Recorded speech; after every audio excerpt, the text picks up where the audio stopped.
Afonso e Pinhelo acertaram. Possui 2 cavalos e ninguém tem melhor. Na madeira o cipó não perde uma reis. Mudar de pedreis com nome só.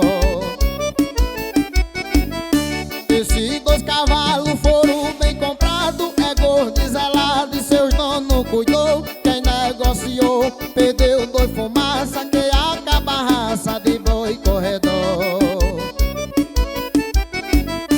Esses 2 fumaça, um é sergipano, outro alagoano, mas foi encontrado, vive no cercado, até eu confirmo, tirar o carro acima de boi afamado.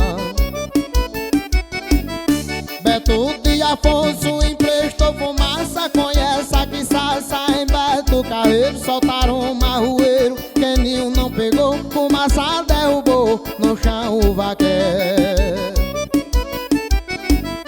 Grande desespero que Beto passou, procurando fumaça, mas não encontrou. Ele não voltou porque estava enganchado, e à noite encontrado por 2 caçadores.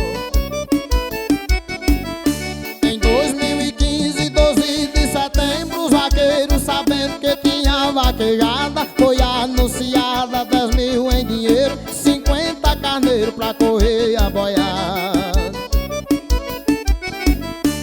Lá na lagoa do algodão, na festa do negão, velho fazendeiro, o Beto Carreiro tinha um boi no trono, chamado Novo Dono, que assustava os vaqueiros.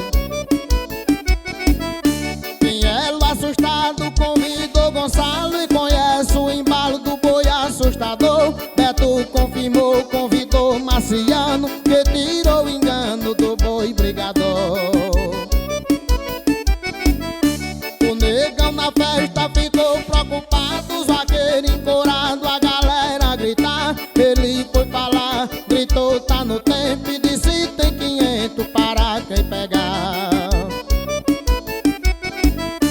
Aí só deu tempo abrir a ponteira, virar buraqueira e madeira quebrada, catingueira arrancada, cheiro de borracha, e os 2 fumaça deu show na boiada.